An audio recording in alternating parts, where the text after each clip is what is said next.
8월 13일입니다. 성령 강림 후 제1주의 예배에 나오신 여러분들 주님의 이름으로 환영하고 축복합니다. 우리 주보 뒤에 보시면은 날 구원하신 주 감사 있는데요. 우리 감사의 찬송 함께 부를까요?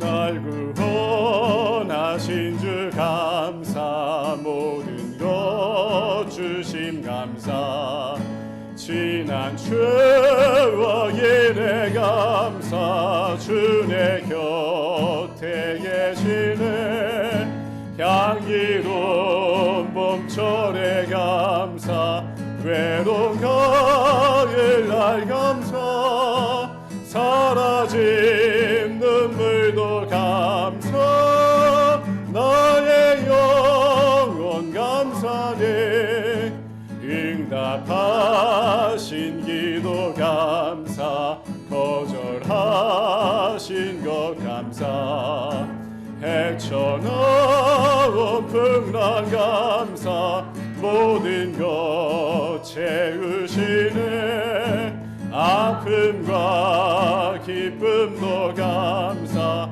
절망 정의로 감사, 증량 못할 은혜 감사, 크신 사랑 감사해, 길가에 장미꽃 감사, 장미가시도 감사,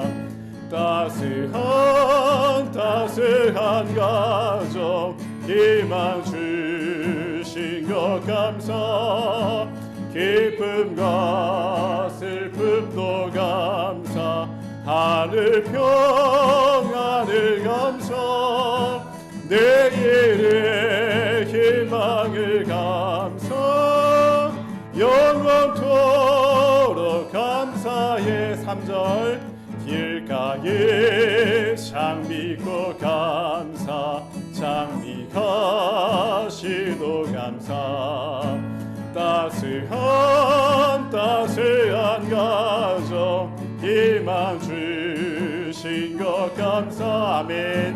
기쁨과 슬픔도 감사, 하늘 평안을 감사, 내일의 희망을 감사, 영원토록 감사해. 아멘. 가사가 너무 좋죠? 모든 게 다 주님 안에 감사할 고백인 줄 믿습니다. 우리 앞뒤자로 좀 인사할까? 사랑합니다. 환영합니다. 축복합니다. 우리 밑에 아무것도 두려워 말라 가사가 있는데요. 오늘 우리의 기도가 되길 원합니다. 가사도 너무 은혜로운데요. 혹시 모르시는 분들이 있으면 함께 부르면서 배우면 좋을 것 같습니다.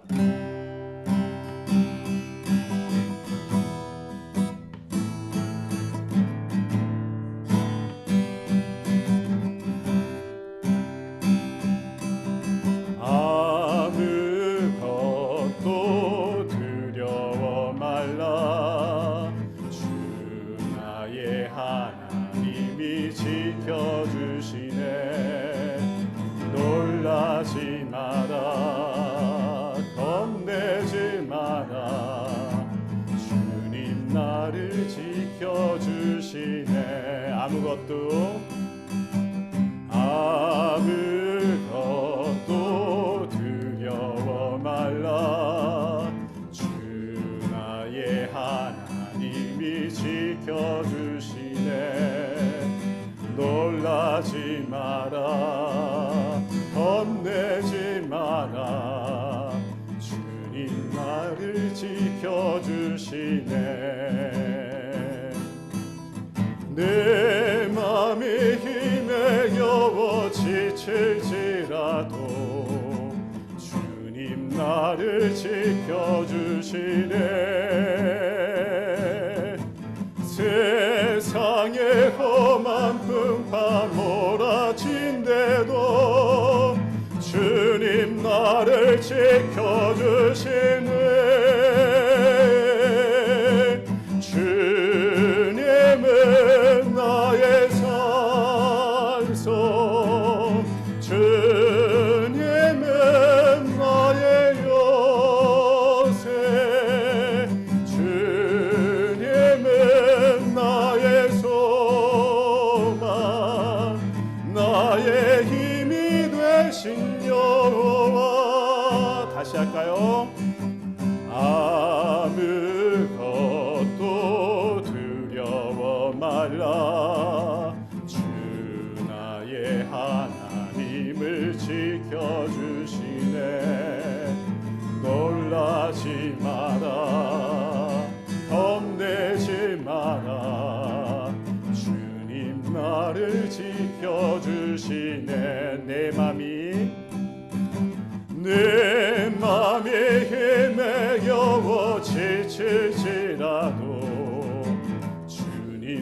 나를 지켜주시네. 세상의 험한 풍파 몰아친데도 주님 나를 지켜주시네. 주님은 나의 산소, 주님은 나의 요새, 주님은 나의 소망, 나의 힘이 되신 여호와. 내 맘이 헤매겨지라도 주님 나를 지켜주시네. 아멘. 세상의 험한 풍파 몰아친데도 주님 나를 지켜주시네. 주님은 나의 산소, 주님은 나의 요새, 주님은 나의 소망, 나의 힘이 되신 여호와. 주님은 나의 산소, 주님은 나의 요새, 주님은 나의 소망, 나의 힘이 되신 여호와. 아멘. 이 시간 다 같이 눈을 감으시고 사도신경으로 신앙 고백하도록 하겠습니다. 전능하사 천지를 만드신 하나님 아버지를 내가 믿사오며 그 외아들 우리 주 예수 그리스도를 믿사오니 이는 성령으로 잉태하사 동정녀 마리아에게 나시고 본디오 빌라도에게 고난을 받으사 십자가에 못 박혀 죽으시고 장사한 지 사흘 만에 죽은 자 가운데서 다시 살아나시며 하늘에 오르사 하느님 우편에 앉아 계시다가 저리로서 산자와 죽은 자를 심판하러 오시리라. 성령을 믿사오며 거룩한 공예와 성도가 서로 교통하는 것과 죄를 사하여 주시는 것과 몸이 다시 사는 것과 영원히 사는 것을 믿사옵나이다. 아멘. 다시 자리에서 일어나셔서 우리 송영의 찬송 함께 하십니다.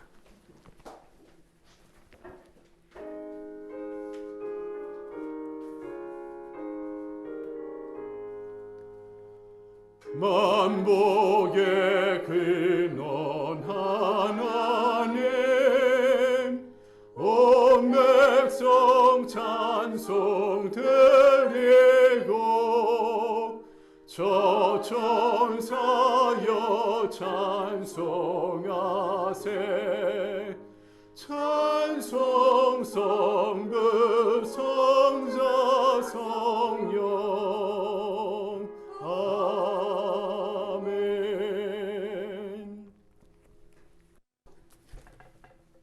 오늘 이 시간을 위해서 우리 김미성 집사님 나오셔서 대표로 기도 인도해 주시겠습니다. 하나님 아버지, 오늘은 거룩하신 하나님의 날 주일날입니다. 저희들을 이렇게 불러 모아 주셔서 이 귀한 자리에 함께 예배드리게 하여 주시니 주님 감사드립니다. 아멘. 오늘도 저희들 말로는 하나님이 자녀라고 하지만 일주일 동안 세상적인 일로 바빴고 세상적인 일로 시간을 다 많이 허비하였습니다. 하나님 아버지, 저희들 눈이 있어도 보지 못하고 귀가 있어도 듣지 못합니다. 하나님, 저희들을 불쌍히 여겨주시고 오늘 주일날 말씀 안에서 주님을 볼 수 있고 주님을 들을 수 있는 귀한 예배가 되게 하여 주시옵소서. 아멘. 하나님 아버지, 저희들은 주님을 바라봅니다. 온전히 주님께서 결단하여 순종까지 가는 삶이 진정 주님께서 찾으시는 참된 예배자라고 하였습니다. 주님. 오늘도 주님, 저희들 하나님 말씀을 받을 때 결단하고 순종까지 갈 수 있는 힘이 되고 저희들에게 말씀 받을 주님의 능력으로 주님이 참된 예배자가 되게 하여 주시옵소서. 아멘. 하나님 아버지, 주님께서 세워주신 우리 이준영 목사님, 주님. 아버지께서 세우셨습니다. 주님께서 세우신 말씀 안에서 저희들이 능력과 성령으로 다시 태어나서 이 주일이 우리 삶이 가장 기쁘고 보람된 날이 되고 아멘. 주님을 믿는 이 기쁨이 온 세상에 전할 수 있는 전도자들이 되게 하여 주시옵소서. 아멘. 저희들 한 사람 한 사람 주님의 성령 안에서 주님께서 명하신 주님의 전도자라고 하였습니다. 주님. 주님의 예비자라고 하였습니다. 아멘. 모자르고 들리지 않고 보지 못하는 자라도 하나님께서 세워주시고 중려주시면 그 능력 발휘할 수 있을 것 같습니다. 아멘. 하나님께서 모든 것을 주관하신 하나님 아버지, 오늘 참석하지 못한 주님의 자녀들 다 보살펴 주시옵고 아멘. 이 자리에 함께 예배드리지 못한 주님의 자녀들 주님께서 다 도우셔 주시옵소서. 아멘. 저희들 이 작은 모임이지만 주님께서 찾는 저희들의 교회를 찾아주시옵소서. 아멘. 하나님만 임하시고 주님께서 함께 하시는 교회라면 그 어느 곳이라도 저희들은 기뻐 감사합니다. 아멘. 크지 않고 아름답지 않은 교회라 해도 하나님께서 인도하시는 작은 성령의 교회라면 주님 감사드립니다. 아멘. 하나님 아버지, 오늘도 말씀 안에서 결단하고 순종하는 귀한 예배가 되게 해주시고 아멘. 하나님께서 찾으시는 참된 예배자들이 여기 다 모여있는 주님께서 찾아주시옵소서. 아멘. 감사하고 이 모든 말씀은 우리 주 예수 그리스도 이름 받들어 기도드리옵나이다. 아멘. 아멘. 감사합니다. 오늘 거룩한 예배에 나오신 여러분들을 주님의 이름으로 환영하고 축복합니다. 오늘 저희 교회 방문하신 우리 집사님 계신데요. 안지숙 집사님이십니다. 우리 얼굴 아시는 분들도 있으시네. 앞에 앉아 계시는데요. 여러분 큰 박수로 환영해 주십시오. 감사합니다. 환영합니다. 축복합니다. 그냥 가지 마시고 끝나고 친교도 같이 나누시고 가시면 좋을 것 같습니다. 이제 우리 지난번 구원 세미나 1강을 이제 첫 번째 과정을 마쳤는데요. 두 번째 과정이 8월 마지막 주부터 진행될 예정입니다. 그래서 우리 수요일 날 저녁에 이 자리에 모여서 진행하려고 해요. 혹시 구원 세미나 참석을 못하신 분들이라도 성장반 먼저 하시고 나중에 구원 세미나 함께 하셔도 되니까 우리 이 성장반 모임에 12주 동안 진행합니다. 그리고 다음 주일 날 주일 예배 마치고 오리엔테이션과 교제를 드리도록 하겠습니다. 함께 참석하시면서 여기는 좀 공부할 것도 많고요. 공부 내용도 좋습니다. 우리 구원 세미나는 기초 과정이라면 이제 성장반 내용도 우리 신앙에 매우 유익이 되는 내용들이 많으니까 함께 참여하시면 도움이 될 것 같습니다. 계속해서 교회에 우리 예배 첫수를 위해 기도해 주시고 살림교회 홈페이지가 오픈됐습니다. 이제 앱까지는 어떻게 할지 우리가 좀 논의를 해봐야 되는데요. 그래서 이제 홈페이지 들어가셔서 여러분 다 보실 수 있습니다. 교회 내용들을 제가 우리 카톡으로도 링크를 보내드리면 그렇게 들어가 보셔도 되고 여러분은 홈페이지 집에 계신 컴퓨터로도 즐겨찾기를 해놓으시면 쉽게 들어가실 수 있을 것 같습니다. 다른 광고는 주보를 참고해 주시고 다 같이 자리에서 일어나셔서 213장 1절 부르시면서 준비하신 예물을 하나님께 드리도록 하겠습니다.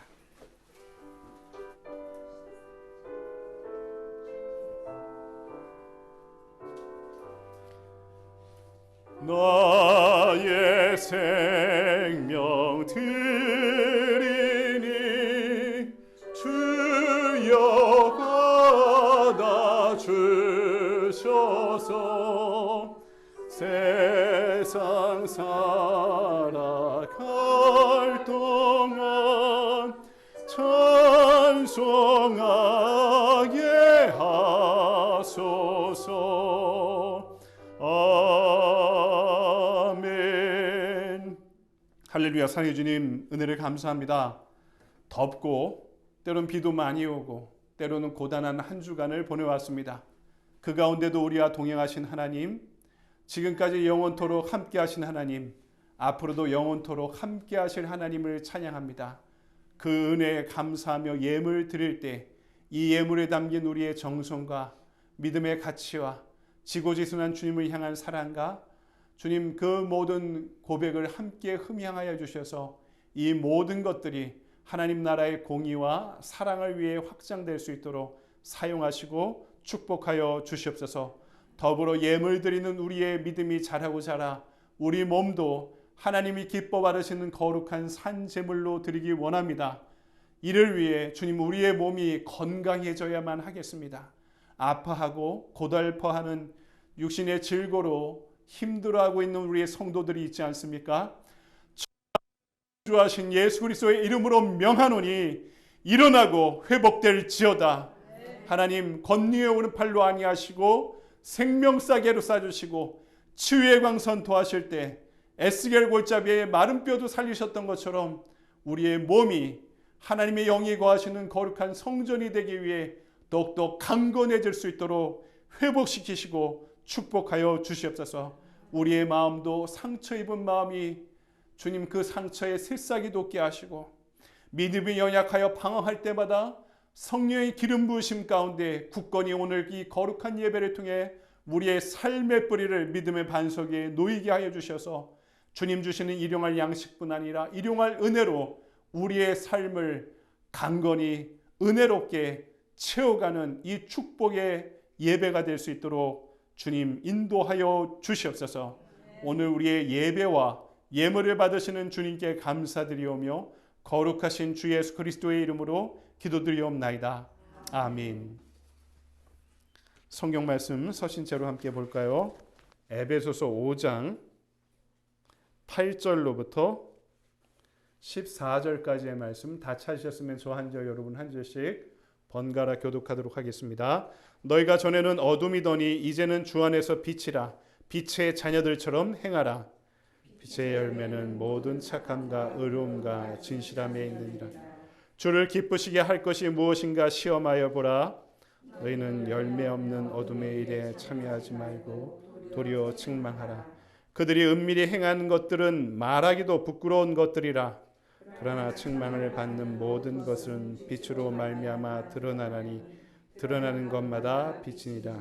함께 읽습니다. 그러므로 이르시기를 잠자는 자여 깨어서 죽은 자들 가운데서 일어나라. 그리스도께서 너희에게 비추이시리라 하셨느니라. 아멘. 주님의 말씀입니다. 주님께 감사드립니다. 다 자리에 앉으십시오. 에베소서 강의를 계속하고 있는데 오늘 우리에게 주신 말씀 가지고 따라해 보세요. 어둠을 물리치고 빛의 자녀가 되라. 이런 제목으로 하나님의 말씀을 증거하도록 하겠습니다. 우리 가끔씩 페이스북에 들어가면은 동기들이 한국에서 동기 모임을 하고 이제 그 사진을 기념 사진을 올려서 이제 그 다른 사람들 볼 수 있게 올리는 사진들을 가끔 봅니다. 그럼 밑에 댓글들이 이렇게 달려요. 아이고 하나도 안 변했네. 하나도 안 변했네. 뭘 안 변해. 30년이 지났는데. 요새 사진기가 너무 좋아서 핸드폰이 너무 좋아서요. 찍어놓고 그 사진 클릭해서 확대 보이면 얼굴에 자글자글한 주름까지 다 보입니다.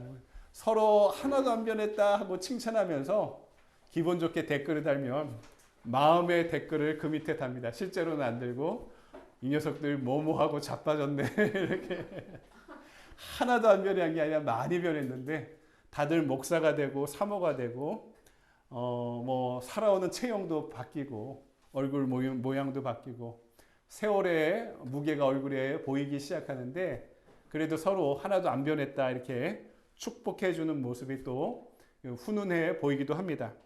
여러분 그리스의 고대 철학자 헤라클레이토스라는 사람이 이런 얘기를 했습니다. 시간에 대해서 우리는 두 번 다시 같은 물결을 탈 수 없다. 두 번 다시 같은 물결을 탈 수 없다. 같은 시간을 반복할 수 없다는 이야기죠. 이미 새로운 물결이 우리에게 흐르고 있고요. 우리들 자신마다 순간마다 언제나 변화하고 있는 존재이기 때문입니다. 살아있다는 게 다 변하는 거예요. 여러분 우리 세포도요. 날마다 변합니다. 우리 눈에 안 보이지만 남자들 같은 경우는 7년이면 온몸의 세포가 다 바뀐대요. 뼈나 장기나 뭐 피부나 이 머리카락도 온몸의 세포가 7년이면 남자 같은 경우 7년이면 내가 알고 있던 그 사람이 아닌 거예요. 여자들도 마찬가지고요. 뭐 6년에서 7년이 지나면 온몸이 다 바뀌는 겁니다. 살아있기 때문에 변하는 거죠. 근데 이 변한다는 게 어떤 면에서는 좋은 변화가 있고요. 어떤 면에서는 나쁜 변화가 있습니다. 이왕이면 변화되는 거 좋게 변하면 다 좋을 것 같습니다. 특별히 신앙인들은요, 좋은 변화를 항상 품고 살아야 되는 것이 맞습니다. 이 성도들의 마땅한 변화에 대해서 오늘 8절 말씀이 이렇게 말씀하죠. 너희가 전에는 어둠이더니 이제는 주 안에서 빛이라. 8절 말씀에 여러분 전에는 뭐였다고요? 어둠이었다. 이제는 뭐라고요? 빛이다. 근데 여러분 전에는 어둠이었는데 지금은 빛으로 살고 계십니까? 여러분 지금 다 모두 빛이 되어버리셨나요? 이런 질문이 우리를 불편하게 만들 수도 있는데 우리의 신앙생활이라는 것은 날마다 이 질문 앞에 서는 겁니다. 날마다 이 질문의 도전 앞에 서는 거예요. 너희가 전에는 어둠이었는데 지금은 뭐라고요? 빛이다. 여러분 근데 이 빛이요. 때로는 따뜻한 햇살이 우리 안에 우리가 그 햇살을 품고 사는 것 같지만 우리 안에 있는 빛이 아니에요. 이 빛은 우리 안에 있는 게 아닙니다. 밖으로부터 오는 거죠. 누구로부터? 그리스도로부터 우리에게 비춰지는 빛이라는 것입니다. 예수와 그래서 깊이 연결되어 있지 않고는 우리가 빛의 영향력 가운데 살아가지 못해요. 이게 조명기구들이 있죠. 이게 전기에 연결되어 있기 때문에 전기가 빛으로 에너지가 바뀌는 거잖아요. 그렇죠? 여러분, 우리가 예수와 연결되어 있지 않으면 우리는 어둠일 수밖에 없습니다. 예수와 연결되어 있을 때 비로소 빛이다 라고 이야기하는 거죠. 우리 안에 마르지 않는 예수 그리스도의 피와 그분의 눈물이 흐르고 있기 때문에 그런 것입니다. 다만 세상이 너무나 분주하고 세상 살다 보니까 지치게 되어서 그 뜨거웠던 피가 차가워지기도 하고 뜨거웠던 눈물샘이 마르기도 하지만 우리 안에는 우리 피 안에는 그리스도의 보혈이 흐르고 있습니다. 내 안에 이미 예수가 계신 게 맞습니다. 여러분 믿으십니까? 그렇다면 예수를 품고 사는 사람들, 예수의 빛 가운데 살아가는 사람들은 그들이 살아가야 될 두 가지 길, 두 가지 명령이 있음을 오늘 말씀이 이야기하는데요. 이 말씀은 매우 단조롭기도 하고 어렵기도 하지만 매우 중요한 말씀이 오늘 본문에 담겨 있는 겁니다. 이 두 가지 길은 이렇습니다. 첫 번째는 긍정의 길, 두 번째는 부정의 길입니다.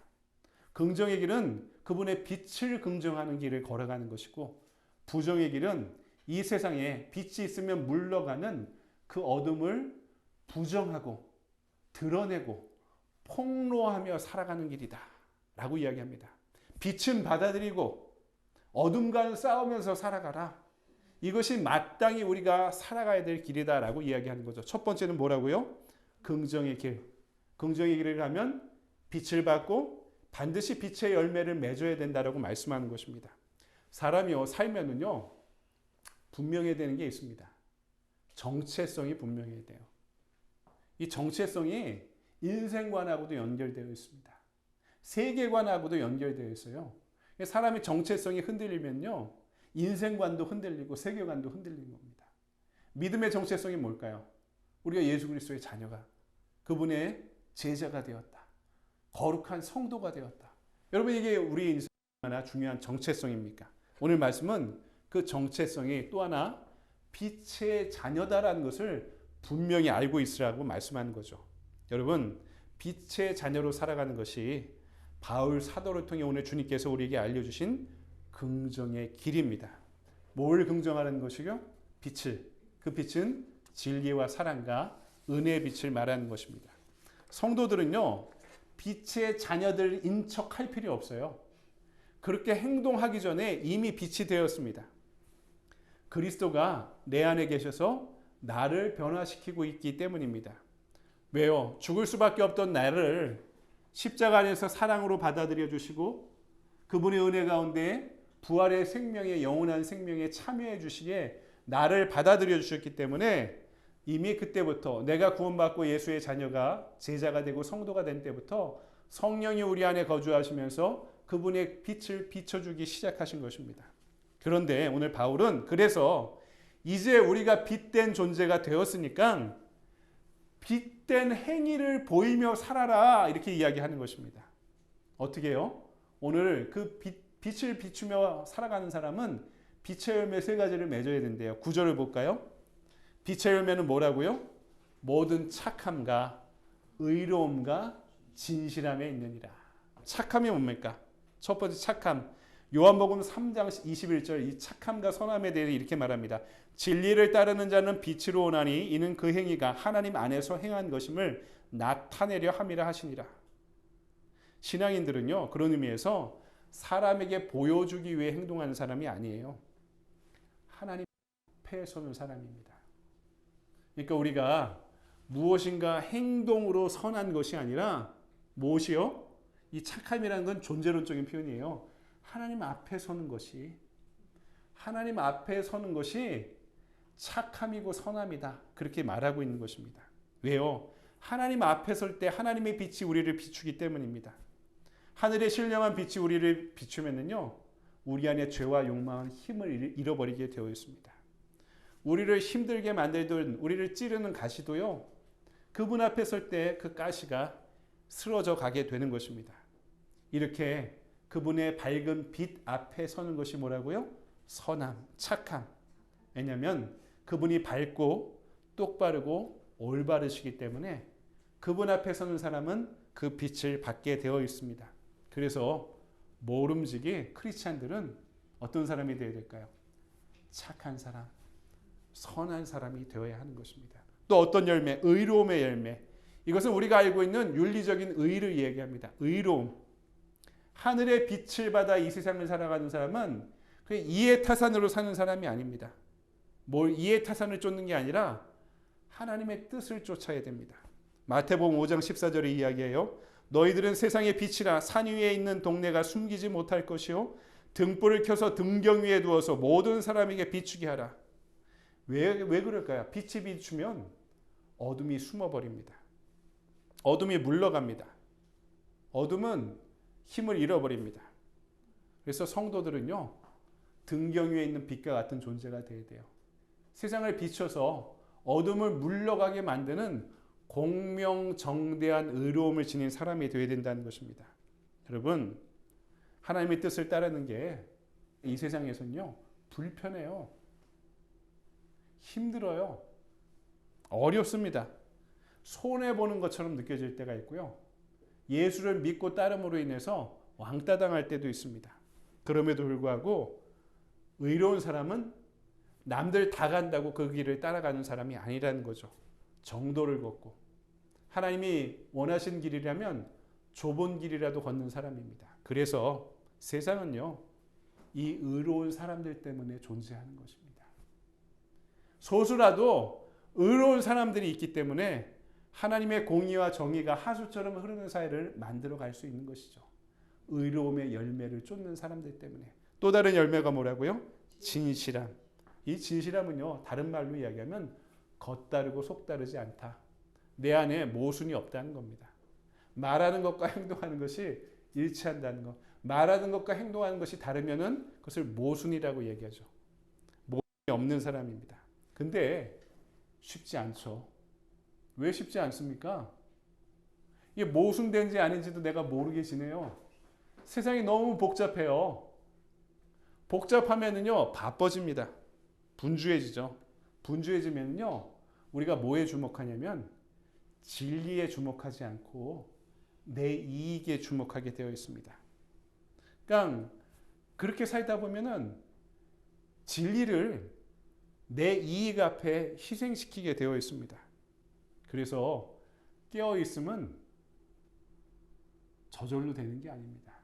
진실함은 깨어 있어야 되고 깨어 있는 것은요, 투쟁하듯 해야 되는 것입니다. 이 세상에서 복잡한 세상에서 진실한 사람은요, 신앙생활을 투쟁하듯 하지 않으면 안 된다는 거예요.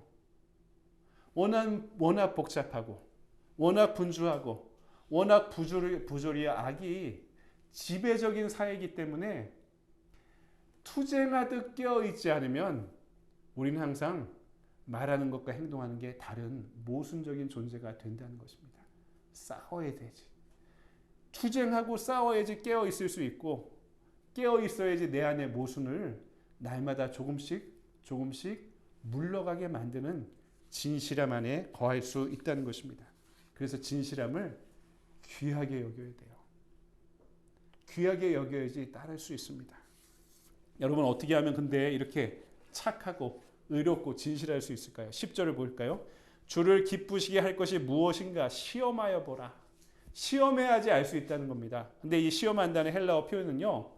다른 말로 분별한다. 안다. I know 할 때 인식하고 안다.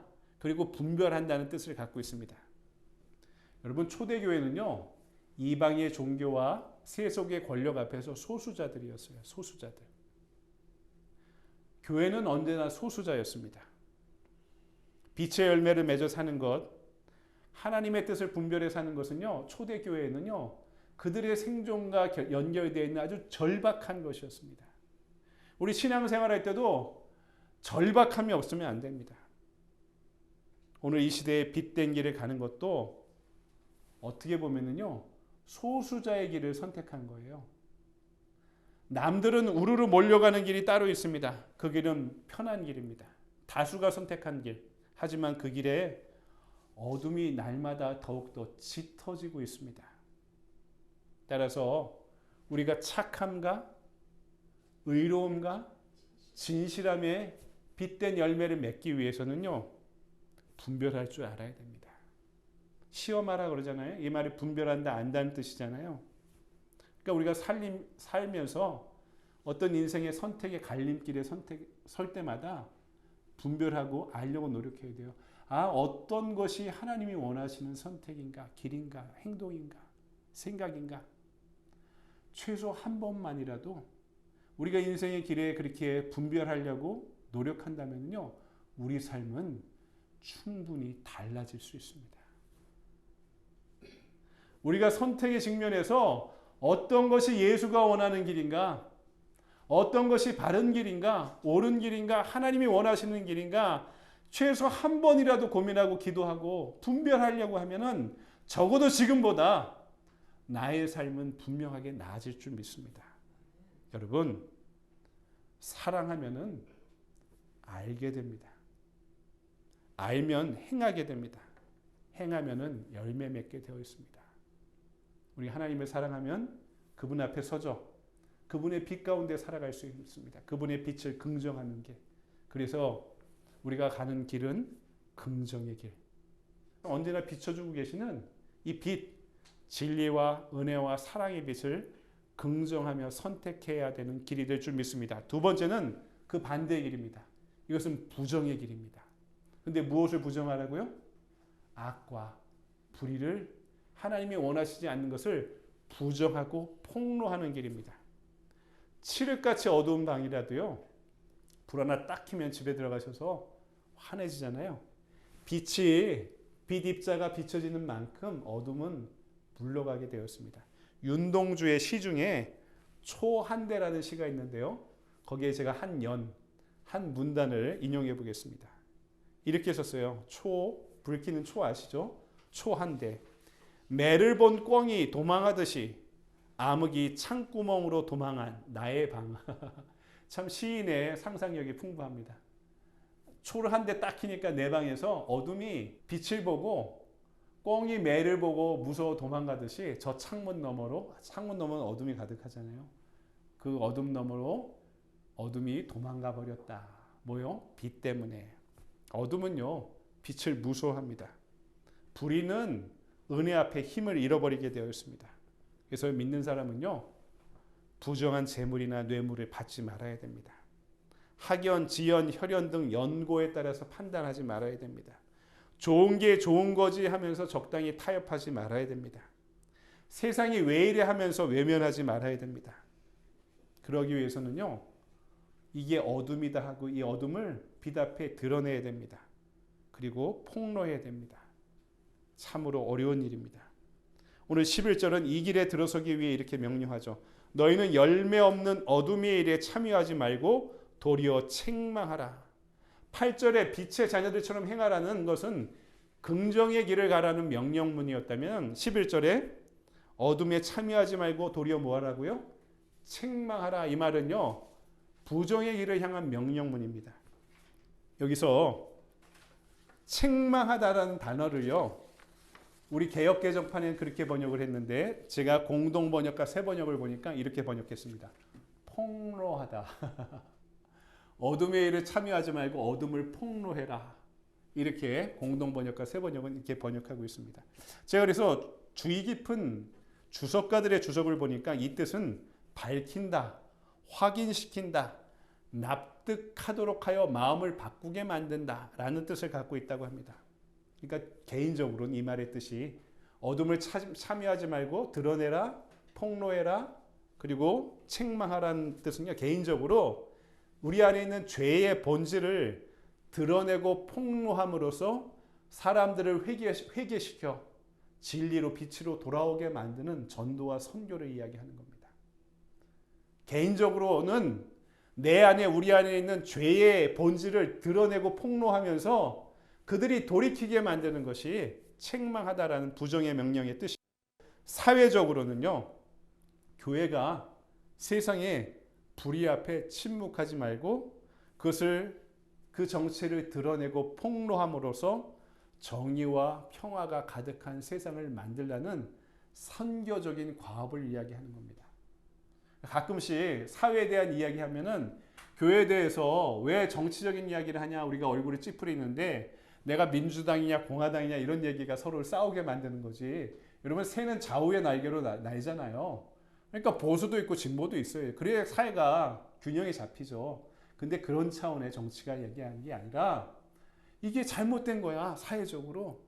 잘못된 거는 교회가 잘못됐다고 이야기해야 된다는 것입니다. 정치의 영역이라도, 경제의 영역이라도, 문화의 영역이라도 교회가 사회에 대한 책임을 지고 있어야 된다는 거죠. 이것이 어둠에 참여하지 말고 어둠을 책망하라, 폭로하라는 말씀의 뜻입니다. 그래야지 교회가 권위를 갖죠. 그래야지 교회가 존경받죠. 그래야지 교회가 건강해지는 것입니다. 제가 신학한 학교가 감신대입니다. 감리교 신학대학교인데 신학교를 다니다 보니까 저희 학교만 비교 종교학이 필수 과목입니다. 신학교 중에. 다른 신학교는 선택 과목인데 비교 종교학만 2학기를 의무적으로 배워야 돼요. 그 다음에 뭐 노장이나 뭐 동학이나 불교나 한국 불교나 이런 걸 선택 과목으로 공부하는데, 왜냐하면 한국 상황이 다종교 상황이기 때문에 여기서 복음을 전한다는 것이 무엇인가 알기 위해서는 타종교가 무엇인지 알아야 된다고 학교에서 그런 기본적인 의무를 정해놓은 거죠. 제가 그리고 나서 동학도 따로 수업을 들었고요. 한국 불교에 대한 공부도 했습니다. 어느 해인가 불교에 있는 지역을 방문하는 수업이 있었는데요. 고려시대에 불교가 가장 융성한 지역이 2지역이 있었는데요. 강원도 철원 지역, 그리고 경기 북부 지역입니다. 전곡, 연천, 제가 거기서 군생활 했거든요. 오사단, 전방. 근데 철원에서는요, 재밌는 게 미륵보살이 지배적인 보살이었어요. 신앙이었고요. 그리고 연천, 전곡 같은 경기 북부 지역은요, 지장보살이 유행하던 지역이었습니다. 근데요, 불교에서 미륵보살은요, 빛의 보살입니다. 지장보살은요, 어둠의 보살이에요. 이 말이 뭐냐면은 지장보살이 지옥 간 사람들을 구원하기 위해 내가 아니면 누가 지옥에 가랴 하고 지옥 땅 밑으로 찾아간 보살이기 때문입니다. 제가 이 지장보살과 미륵보살을 비교하면서 생각하면서 우리 예수님은 예수님은 그러면 지장보살에 가깝나 미륵보살에 가깝나 이런 생각을 한번 해본 적이 있었습니다. 고려시대의 경기 북부 지역을 탐방하면서 제가 얻은 결론은 예수님은요, 빛이며 어둠이셔요. 이 말이 뭐냐면 우리가 가야 될 길을 보여주신 것입니다. 빛을 긍정하시지만 어둠을 찾아가신 거예요. 그분은 빛이시죠. 하지만 어둠 가득한 이 세상 한가운데 찾아오셔서 이 세상의 어둠을 드러내고 폭로하시고 빛으로 인도하신 분이십니다. 예수님의 십자가에 대해서 그 당시의 역사적인 평가는요, 너무나 무기력한 사람의 죽음이었어요. 예수님의 죽음을, 십자가를 너무나 무기력하게 받아들였다고 유대인들도 로마 사람들도 깜짝 놀랐습니다. 반역을 일으킬 줄 알고 예수님을 따르는 수많은 사람들이 예수님이 붙잡히면 구테타를 일으킬 것 같아서 하루 만에, 잡힌 지 하루 만에, 그래서 바로 십자가형을 한 것입니다. 정치적인 부담감 때문에. 근데 이 예수님의 모습이 너무나 무기력해 보였던 거죠. 그런데 그리스도는 그 십자가의 사건을 통해 이 세상의 어둠이 얼마나 잔혹한지를, 그 정체를 드러내신 것입니다. 유대인의 불의가 무엇인지, 로마의 불의가 무엇인지 그분의 십자가를 통해 드러내고 폭로하고 계신 것입니다. 그리고 어둠 한가운데 십자가를 지시며 우리를 향한 사랑이 얼마나 위대한 사랑인지를, 그 빛의 힘을 우리에게 보여주고 계시는 것이죠. 오늘 바울은요, 이 어둠을 드러내는 단계를 세 가지로 이야기합니다. 빛의 열매를 세 가지로 얘기하듯이 어둠을 드러내는 단계가 있다고 이야기하는데, 첫 번째 단계는 폭로할 대상을 찾는 단계입니다. 12절을 보니까 왜 그러냐면 그 어둠이 너무나 은밀해 말하기도 부끄러운 것이기 때문에 그렇습니다. 어둠은요, 은밀하고 부끄러워서 항상 숨어 있어요. 한번 죄에 대해 생각해 보세요. 누가 자기 죄를 떠벌리고 다니는 사람이 어디 있습니까? 아, 나 이렇게 죄 졌어 하고 떠벌리는 사람이 어디 있어요? 술 드시고 약주 한잔 하시고 깜빡하셔서 그럴 수도 있을지 모르겠는데 보통은 숨기잖아요. 그래서 어둠과 불의와 부정과 죄는 항상 숨어 있습니다. 은밀하고 부끄럽기 때문에. 개인적으로는 습관적으로 따라오던 과거의 죄. 3절 우리가 읽지 않았지만 이것을 음행과 온갖 더러운 것과 탐욕이라고 이야기합니다. 이것을 무엇이 죄인지 찾으라는 거죠. 사회적으로는 하나님의 뜻에 반하는 모든 체제와 권력과 사회 시스템을 이야기합니다. 그리고 이렇게 나의 죄를, 우리의 죄를, 세상의 죄를, 이것이 죄다라고 드러내는 것이 부정의 길을 가기 위한 첫 번째 단계라는 거죠. 두 번째 단계는 그리스도의 빛이 온전히 드러나는 단계입니다. 이 은밀한 것을 찾아도 인간의 지혜로는 이게 죄인지 죄가 아닌지 정인지 불인지를 구분하기가 어렵습니다. 그래서 빛이 비춰져야지만 어둠이 어둠인지를 발견하게 되는 거죠. 13절 그러나 책망을 받는 모든 것은 빛으로 말미암아 뭐로 드러나나니? 빛으로 말미암아 드러나나니. 여러분 이게 진리인지 비진리인지 어떻게 알아요? 사람들이 막 이것이 진리다 이것이 진리다 얘기하는데 이게 진리인지 어딘지 아닌지 어떻게 알아요? 진짜 진리가 선포돼야지, 그것을 알아야지 우리가 이것은 비진리다라고 이야기하는 것입니다. 우리가 뭐 한국에서 이단 특강 제가 청년들 이단 특강도 하고 하도 신천지가 심하니까 했는데요. 이 특강, 이단 특강 한다고 중요한 게 아니에요. 정통이 오소도스가 뭔지 알아야지 이게 정통과 잘못된 것이다, 그래서 이단이다라고 이야기할 수 있죠. 그러니까 이단을 호기심 갖고 공부하기 전에 무엇이 바른 것인지, 무엇이 진리인지, 무엇이 정통인지를 먼저 공부해야죠. 그래야 비진리가 드러나는 것입니다. 어둠은요, 빛이 비춰져야 어둠이 물러가게 되어 있습니다. 13절 그러나 책망을 받는 모든 것은 빛으로 말미암아 드러나나니. 죄는요, 은혜가 있어야지 드러납니다. 어둠은 빛으로 물러납니다. 그때 우리의 회복이 시작되는 거예요. 예수의 빛이 우리를 비추기 시작할 때 우리의 인생이, 우리의 삶이, 우리의 존재가, 우리의 생각과 우리의 선택과 우리의 행동이 회복되어 가기 시작하는 겁니다. 빛이 비치니까 이것은 비진리였구나, 이것은 죄였구나, 이것은 따르지 말아야 될 것이구나 하는 것을 그분의 빛 가운데 분별하기 시작할 수 있는 것입니다. 드러나는 것마다 빛이니라. 우리가 예수를 포기하지 않고 그분의 사랑으로 살아가는 이유가 여기에 있는 것입니다.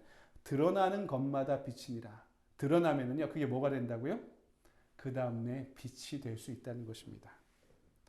여러분, 비춰져야지 드러나야지 그 다음에 해결의 실타래가 풀리기 시작하는 겁니다. 죄는요, 숨어 있으면 더 잘하게 되어 있습니다. 드러나면은요, 처음엔 내 죄가 드러나 이게 수치스럽죠, 부끄럽죠. 하지만 드러나야 해결되기 시작하는 것입니다. 드러나는 것이 고통스럽지만, 불편하지만, 때로는 부당하게 느껴지지만, 때로는 아프지만, 그것 때문에 상처받지만, 그것 때문에 심히 수치스럽지만, 드러나기 시작하면 해결될 수도 있는 것입니다. 그래서 13절은 책망을 받는 것이 모두 결국에는 빛으로 나타난다 말씀한 것입니다. 여러분 얼마나 다행입니까? 우리는 못해요. 비춰져서 이게 죄야, 부끄러운 것이야 라고 드러날 때, 그리고 나서 회복되면서 드러난 부분이 빛이 될 수 있다라고 말씀하는 것입니다. 마지막 세 번째 단계는 14절에 빛을 받은 자가 빛이 되는 단계입니다. 그러므로 이르시기를 잠자는 자여 깨어서 죽은 자들 가운데서 일어나라. 그리스도께서 누구에게? 너에게 비추이시라 하셨느니라. 어둠과 죄를, 악을 드러내는 이유는 수치스러움을 주기 위해서가 아닙니다. 빛에 노출돼야 빛에 가까워질 수 있기 때문입니다. 죄 안에 있지만, 불의 안에 있지만, 악 안에 있지만 우리에게 예수 그리스도의 빛이 비추기 시작할 때 어둠이 물러나며 우리는 이미 빛된 상태로 들어갈 수 있는 것입니다. 근데 그 빛이 내 안에 있지 않다고 그랬죠? 누구에게? 그리스도에게. 그분으로부터 오는 빛이 비춰줘야 내가 빛이 될 수 있는 거죠. 이 단계가 제가 곰곰이 묵상해 보니까 무릎을 딱 쳤습니다. 이렇게 이해하면 되겠구나. 태양과 달의 관계가 같습니다. 태양은 발열체죠. 스스로 엄청 빛을 발하잖아요. 달은 엄청 차가워요. 하지만 달은요, 빛을 스스로 비추지 못합니다. 태양의 빛을 받아야지만 달은 그 빛을 받아 반사하며 지구의 어둠을 밝혀 드러낼 수 있는 거죠. 우린 빛 자체가 아닙니다. 하지만 빛을 받을 때, 빛을 품을 때 이 세상에 우리가 품은 빛을 비춰가며 우리와 같은 어둠 가운데 있는 누구를 다시 빛으로 드러나게 만들고 빛으로 살아가게 인도할 수 있는 존재가 되어가는 것입니다. 그래서 이것은 선교적인 과업이 되는 것입니다. 여러분, 처음에는 말로, 언어로 복음을 선포하지만 이것을 실천하는 순종까지 나아가야지 이 사회가 정의가 하수처럼 흐르는 사회로 변화갈 수 있는 거죠. 오늘 이 시대의 교회가 아쉬운 점이 여기에 있습니다. 이 단계까지 나아가지 못하는 거죠. 선포는 있지만 순종이 없는 것입니다. 선포는 왕성하지만 실천이 부족한 것입니다. 빛이 우리에게 비쳤지만 품고만 있고 비춰내지 못하는 것입니다. 바울이 이야기한 이 에베소서의 말씀은 이 시대의 교회의 문제점이 무엇인지를 아주 정확하게 분명하게 진단하고 있는 거죠. 우리가 이 주제가 지금 에베소서 강해를 11개의 강해와 함께 계속하는 이유가 뭡니까? 교회를 개척하고 나서 성서적인 교회를 세우자고 그랬잖아요. 에베소서 4장이 어떻게 합니까? 그리스도의 우리 교회는 어느 터전 위에 세운다고요? 사도들의 복음의 터 위에 세워져서 예수 그리스도의 장성한 분량 교회의 머리가 되시는 그분을 향해 같이 지어져가는 건축되어가는 공동체다라고 말씀드렸습니다. 그리고 이 에베소서 오늘 5장의 말씀은 이렇게 건축된 공동체는 외부로 확장되어 세상을 교회로 만들어야 된다. 어떻게 해요? 세상에 빛을 비춰주는, 그러면 세상의 어둠을 물러가게 만드는 교회가 되어야 된다라고 말씀하는 거죠. 여러분, 이것은 우리의 윤리적인 실천, 착함의 열매가 의로움의 열매와 진실함의 열매를 맺으며 이 세상에 빛이 되고 이 세상의 어둠을 드러내고 폭로해야지만 가능한 일입니다. 여러분, 이것이 에베소서가 이야기하는 교회론의 핵심이고 복음의 진수와 깊이인 것입니다. 여러분, 말씀을 정리합니다. 우리가 누군가를 아주 좋아하고 사랑하면 그분을 닮아가죠. 부부도 오래 살면 서로 닮아갑니다. 제가 이건 좀 싫은데요.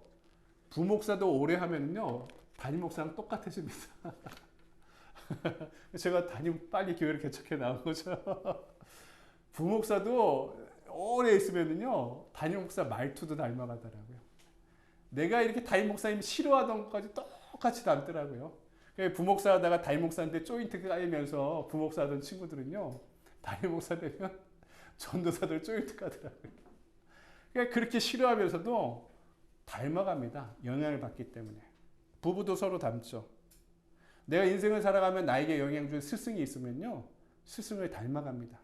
청소년 때 누가 제일 중요해요? 친구가 중요하잖아요. 친구를 닮아가게 되어 있습니다. 여러분, 우리가 예수님이 우리의 스승이시고 주인이시고 죽기까지 우리를 사랑하셔서 우리의 사랑이 되신 분입니다. 그분이 우리를 사랑하시지만 우리도 그분을 사랑하는 존재가 되었다는 것은 사랑하기 때문에 그분을 닮아가는 존재가 되었다는 것입니다. 그러면은 우리는 그분의 빛을, 어둠을 미워하는 마음을 닮아가는 교회가 되어가게 되어 있습니다. 그분을 닮으면 교회는, 성도들은 착하고 의롭고 진실해집니다. 또한 빛 가운데 우리끼리만 조싸우니 하고 모여있지 않고 어둠의 세상 한가운데로 찾아가서 이 세상의 빛을 비추며 이 세상을 변화시키는, 우리 교회의 이 선언이 뭡니까? 여러분 주보를 보십시오. 균형 잡힌 영성으로 세상을 변화시키는 그리스도의 제자 만드는 공동체 아닙니까? 여러분, 구원의 모델이 두 가지가 있어요. 이것을 이야기하고 끝내겠습니다. 세상이 너무 악해서 어쩔 수 없이 우리끼리 모여있자 하고 피해 있는 구원의 방주의 모델.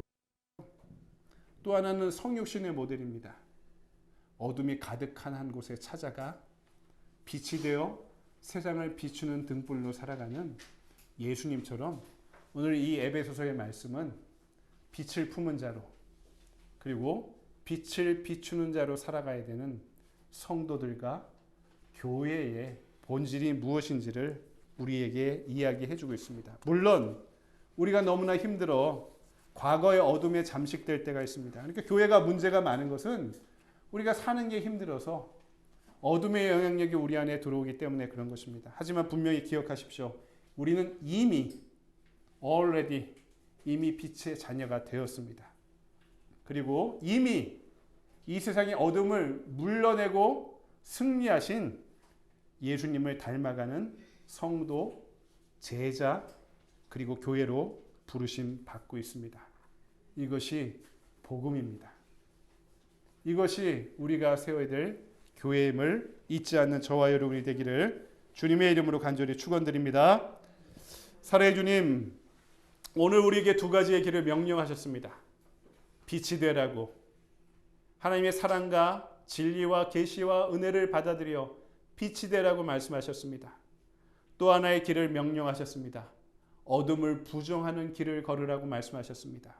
이 세상을 압도하고 있는 죄와 악과 부조리의 길을 빛으로 드러내고 그 정체를 폭로하고 그것을 몰아낼 수 있는, 두려움 없이 이 세상을 향해 빛으로 나아갈 수 있는 우리 성도들, 우리의 산림교회 신앙 공동체가 될 수 있도록 인도하시고 가르치시고 빛으로 우리를 채우시고 축복하시고 파송하여 주시옵소서.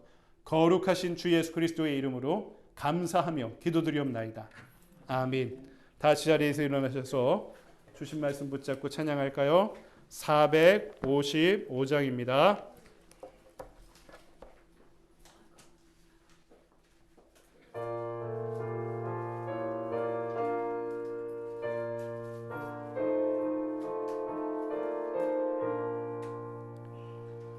주님의 마음을 범하는 자, 그 맘에 평강이 찾아오면 험악한 세상을 예기해니 하늘로부터 임함이로다. 주님의 마음 본받아 살면서 그 거룩하심 나도 이루리. 주 모습 내 눈에 안 보이며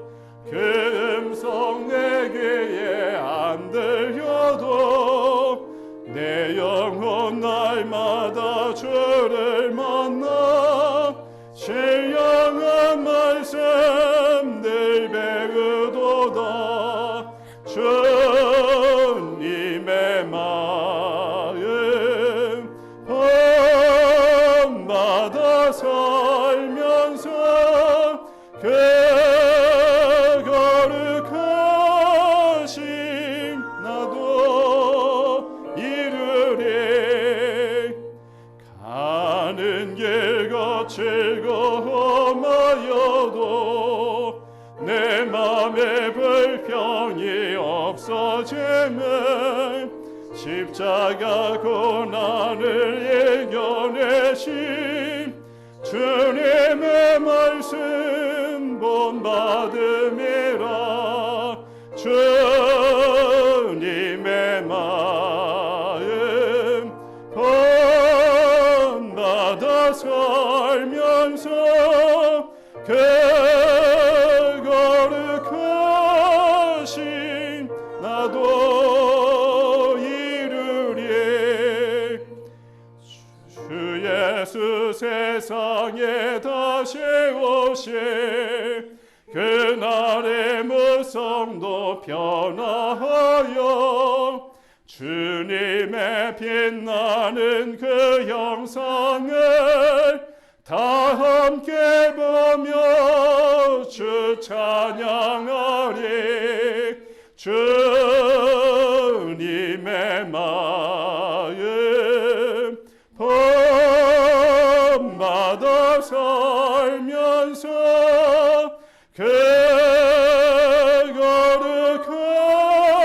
거룩하심 나도 이루리. 아멘. 기도하겠습니다.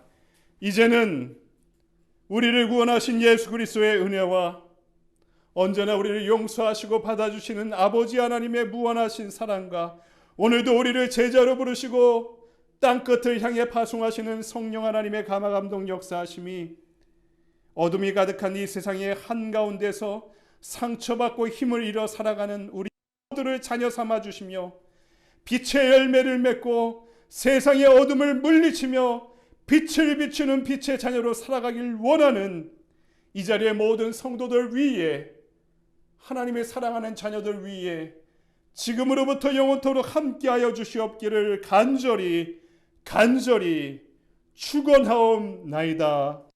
아멘.